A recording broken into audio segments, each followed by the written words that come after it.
There's still so much that we don't know about the moon. There is mystery about its influence on the earth, the animals, and us. Lions and other predators attack more during the week after a full moon. More than 130 species of corals in the reefs of Australia have sex and reproduce under a full moon, making it one of the world's largest mating practices. The birds become more active and sing much earlier. Many nocturnal animals are less active. The body weight of honeybees peaks during the new moon, and oysters open more widely, though nobody knows exactly why. The moon's tilt gives us our seasons of spring, summer, fall, and winter. It impacts the ocean's tides and even causes small tides in our lakes and ponds. The moon's effect on human hormones can also directly influence our human behavior. Considering the moon controls the tides and up to 60% of the adult human body is water, the brain and the heart are 73%, it would make sense to wonder how the stages of the moon affect us. There is no question that the moon plays a big role on life in every form. That includes its effect on plants. It's said that seeds absorb more water during the full and new moon when more moisture is pulled to the surface. The moon also impacts how a plant grows in response to gravity. Roots grow downward in the direction of the gravitational pull, and stems grow in the opposite direction, upward. It is through observation of the earth, soil, animals, insects, the weather, moon, stars, and planets that our ancestors and many groups to this day learned about the rhythms and patterns that make up life and the way in which they are all connected. This is how they learned when to plant for best yields and when not to plant anything at all.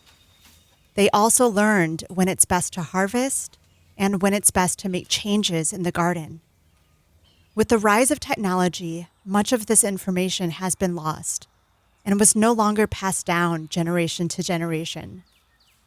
Big Ag took over, and many stopped growing their own food, and instead became dependent on what lines the shelves at the grocery store.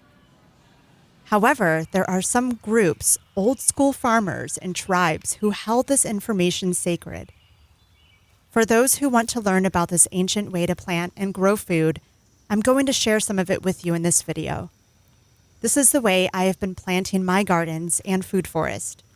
I invite you to do the same, or in the very least, consider giving it a try. Okay, so let me explain how this works. There are 2 phases of the moon each month. There's a light phase and there's a dark phase. They are 14 days each. January is one of those strange months that has 2 full moons.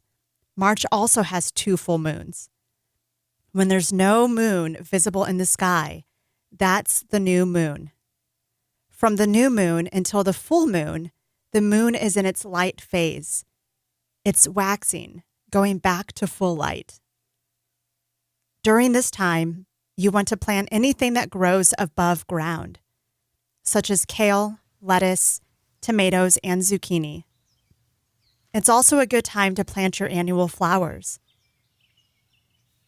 When the full moon gradually returns back to darkness, the moon is waning.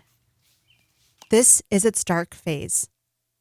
You'd want to plant below ground producers, such as potatoes, beets, onions, and carrots during this time, as well as perennial flowers and flowering bulbs.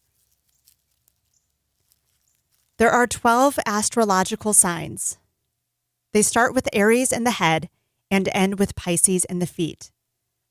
They run down the body 2 or 3 days each month, and then they start over. The reason that they don't go the same way every month is because our calendar has 30 or 31 days in each month, except for February, which has 28 days. It's a 28-day cycle.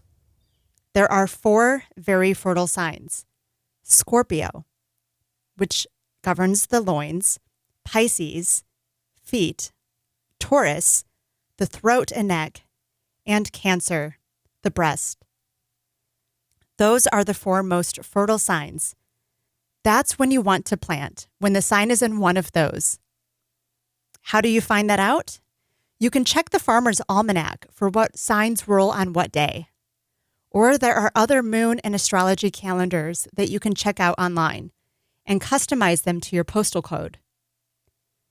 There are even apps that can tell you what phase the moon is in.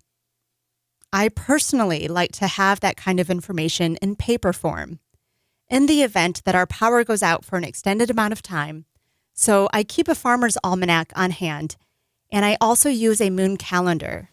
It's a quick and easy way for me to keep track of it all.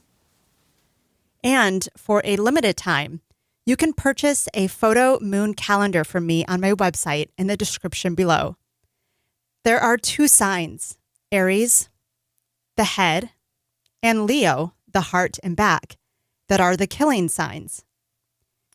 It is best not to plant anything in these signs. Then there are a series of so-so signs that run from the thighs, knees, and legs, which are Sagittarius, Capricorn, and Aquarius. When the moon is in its dark phase and the signs are moving out of the body, past anything that functions, meaning your heart functions, your stomach functions, but your legs, even though they do function, they don't function in the same sense as an internal organ. This is the time to make changes. This would be the time to stop smoking, start a new diet, start an exercise routine, make changes in the garden. If you do changes during this dark moon phase and when the signs are moving through the legs out of the body, the changes you make will have a better chance of sticking. Regardless of what you believe, there is definite moon magic and influence on this planet. So much mystery here to be explored. If we could all go back to observing the natural rhythms, patterns, and cycles that our ancestors did, I think we can begin to learn even more about these strange connections and perhaps understand it a little bit more. Or perhaps some things are not meant to be understood, at least not in the scientific ideology that we have grown accustomed to, but rather felt, lived, and experienced through another lens, a deeper inner knowing, one full of wonder and curiosity that keeps us reaching for the stars.